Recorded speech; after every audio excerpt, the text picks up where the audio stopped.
بسم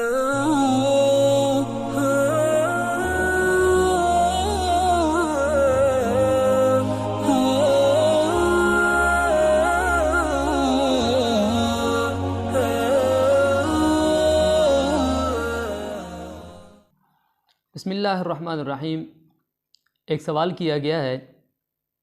کہ مغرب کی نماز کے اندر ایک آدمی 2 رکعت رہ جاتا ہے جماعت سے، تو اس کے لیے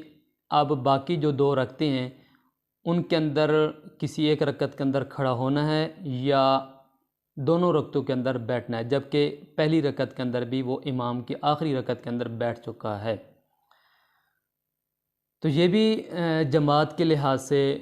بہت اہم مسئلہ ہے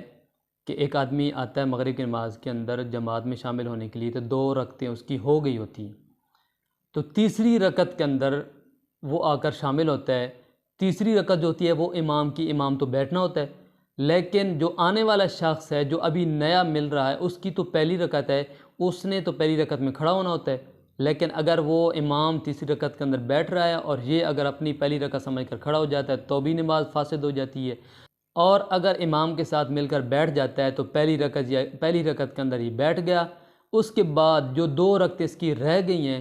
تو ان 2 رکعتوں کے اندر کیا وہ کسی ایک رکعت کے اندر کھڑا ہوگا پہلی رکعت کے لیے یا نہیں؟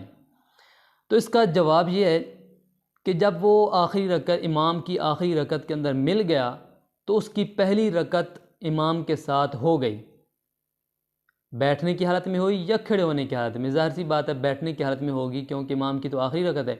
تو اس کی پہلی رکعت ہو گئی، پہلی رکعت کا حکم چلا گیا۔ اب اس کے بعد جو 2 رکعتیں رہ گئی ہیں وہ اس کی آخری اینڈ والی 2 رکعتیں ہوں گی، کیونکہ اینڈ والی 2 رکعتوں میں بیٹھنا ہوتا ہے تو یہ بھی ہر رکعت کے اندر بیٹھے گا۔ مثال کے طور پہ پہلی رکعت اگر اس نے امام کے ساتھ پڑھی ہے، بیٹھا ہے، تو اس کے بعد کھڑا ہوگا، پھر جب وہ رکوع سجدہ کرے گا پھر بیٹھ جائے گا، اس کی دوسری رکعت ہو گئی، پھر